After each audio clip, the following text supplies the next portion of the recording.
Good evening and welcome to this week's first edition of Primetime News. I'm Shalva Wells, standing in for Salima Shemofeleni. In tonight's top story, President Dr. Hage Geingob said the SWAPO party has always prioritized the grooming of young cadres for future leadership roles. Geingob made this statement during the 61st anniversary celebrations of SWAPO as well as the official inauguration of the Kavango East SWAPO party regional office at Rundu on Saturday. His statement follows his appointment of 22-year-old Patience Masua on the 23rd of April as a member of the National Assembly. The president appointed Masua after the resignation of former Defense Minister Rear Admiral Peter Vilo from the National Assembly. Many people on social media questioned why the appointment did not come from the SWAPO Party Youth League, which is the youth wing of the party. To this, Geingob said the practice of promoting youth has always been continued by the party post-independence. Youth leaders who show potential and promise are filtered through the system by being given exposure as members of parliament, deputy ministers, governors, and so on, he said. Farmers from Rehoboth and surrounding areas have alleged that the justice system is not doing enough to help them fight stock theft as it is being too lenient on those involved in such acts. The farmers aired their grievances at the Rehoboth Community Hall on Saturday, where they met with the Namibian Police Force's Deputy Inspector General for Operations, Joseph Shikongo, to discuss the various challenges they face. Joachim Kranz, who owns a farm 70 kilometers west of Rehoboth, said there is nothing more frustrating than reporting the same crime over and over again, only to feel like nothing is done about it. Another scenario is that suspects are arrested but released on bail and return to commit the same crime.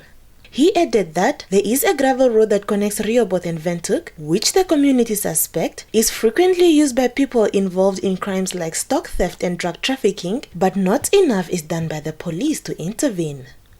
We have the Kupferberg roadblock, close to the Kupferberg dump site on the C26. You're all familiar with that. That should be our police checkpoint for all the traffic going into Windhoek. We have poaching and livestock theft problems on that road.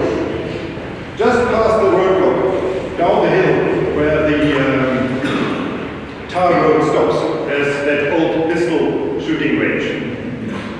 There's a highway going through the mountains there towards Chimusi. It's not only poachers going through there. There's child trafficking taking place. There's drug trafficking taking place. Another farmer, Mengfriend Ankermoon, said livestock thieves are no longer deterred by the law because it appears as if they have people they work with who can afford to pay the lawyers who keep them out of jail.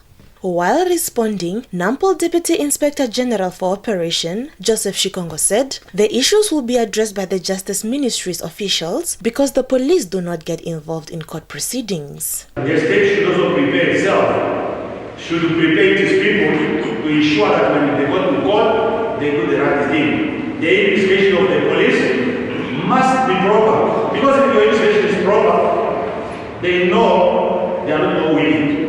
But the investigation is very poor, the evidence from the witness are very poor, then obviously the law will always walk away the cases, and they will be able to apply released and go and commit crimes again. Josephine Simeon, Nampi News. Keetmanshoop Municipality Chief Executive Officer Desmond Basson was on Friday placed on 3 months administrative leave to allow the council to carry out investigations into numerous allegations against him. Confirming the matter to Nampo on Sunday, chairperson of the management committee, Easter Isak, said the council decided to place Basson on administrative leave to allow the council to investigate the allegations without interference from the chief executive officer. He said among the issues to be investigated is 8 million Namibian dollars of the Build Together project that was unaccounted for.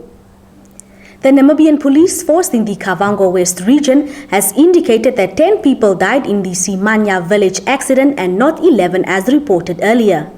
The horrific accident occurred on Friday at the Simanya village, situated about 15 kilometers outside of Nkurenkuru. Nampol's head of community affairs in Kavango West, Chief Inspector Reimbert Muronga, told Nampa in an update on Sunday that one of the passengers is still in the Rundu Intermediate Hospital. He further said both drivers have been identified but their next of kin have not yet been officially informed as investigations are still underway. The identity of all deceased will be released once official identification by the families has been completed. Stand by for your top roundup.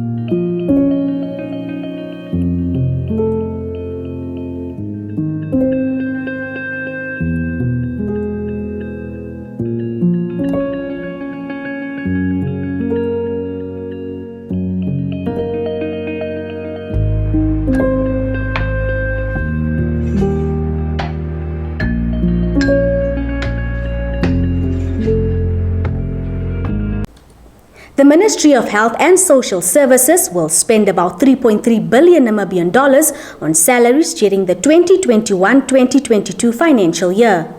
This is according to Minister of Health Dr. Kalumbi Shangula, who submitted his ministry's budget for the 2021-2022 financial year for deliberation and approval in the National Assembly on Thursday. The provision of human resource for health is critical to the delivery of public health. 190 graduates in various fields started internship programs. These include 140 medical, 27 dental, 21 pharmacists, and 2 psychology graduates. A total of 66 students funded by the ministry successfully completed their training from university abroad in various fields, namely 19 medical specialists, 97 medical doctors, 38 pharmacists, 11 physiotherapists, and 4 dentists. The COVID-19 response, a total of 3,371 staff members were recruited, of which 1,703 are permanent and 1,608 in temporary positions. A total of 592 community health workers from 9 regions have also been recruited.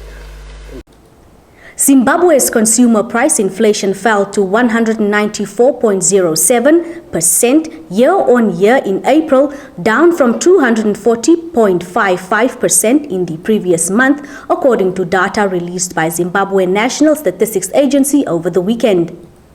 It is the lowest inflation rate since August last year, following the introduction of a foreign exchange auction trading system that has brought stability to the foreign exchange market, the Herald newspaper reported on Monday. The central bank has projected that inflationary pressures in Zimbabwe are expected to remain subdued in the short term to medium term due to a better agricultural season this year.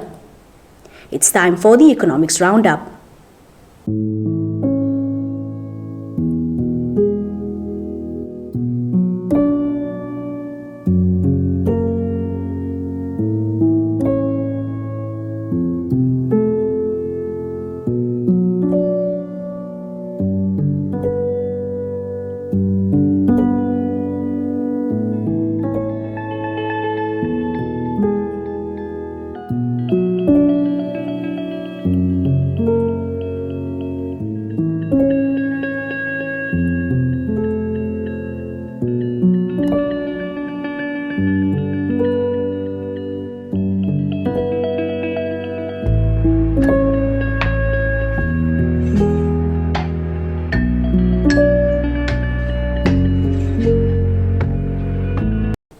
And now for your sports update.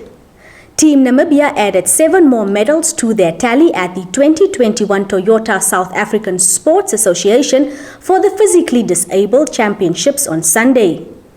The championships started in Port Elizabeth, South Africa on Saturday and were scheduled to end Monday. On Sunday, the Namibian athletes won medals in field and track events. Wheelchair racer Rudley Govasep was the first athlete to win silverware for Team Namibia when he competed in the T54 800-meter and 200-meter races. Govasep collected gold medals in both his events. Lachia Eshitile won a gold medal in the T11 200-meter race. Johanna Benson, who competes in the T37 category, won a silver medal in her 200-meter sprint, while F37 athlete Simon Chihepo threw a distance of 8.95 meter in the men's shot put to also win a silver medal. The third silver medal for the team on Sunday came from Sylvia Shivolo, who threw a new national record of 6.02 meters in the F40 shot put category. Her previous record was 5.95 meter. The team's bronze medal was won by T37 athlete Petrus Karuli, who finished third in the 800-meter event. Team Namibia won 5 medals at the championships on Saturday, bringing their total haul at the end of the day to 12. The Namibia Football Association, NFA, has been fined about 86,000 Namibian dollars by the Confederation of African Football for using an unfit stadium, the Sam Nujoma Stadium, situated in Katutura. NFA Secretary General Franco Cosmos confirmed this to Nampa in an interview on Saturday, saying they received a letter from CAF that indicated the fine should be settled within 7 days from 21st April 2021. The Sam Nujoma Stadium is mostly used for international games. NFA was also fined for a lack of technical facilities in the stadium. Cosmos said it is a humiliating situation that can only get worse if the stadium is not updated as soon as possible for Namibia to play international games at home. It's time for your sports roundup.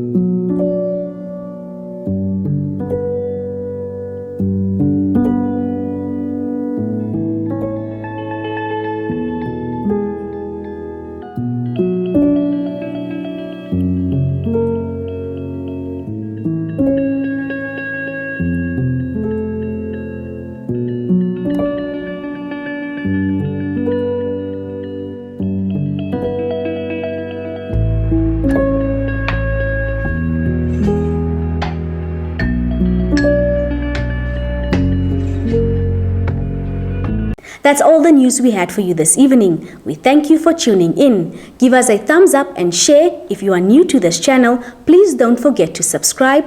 Also click on the notifications bell to stay posted on the latest happenings locally and globally. From me, Shalva Wells, and the entire Nampa team, good night.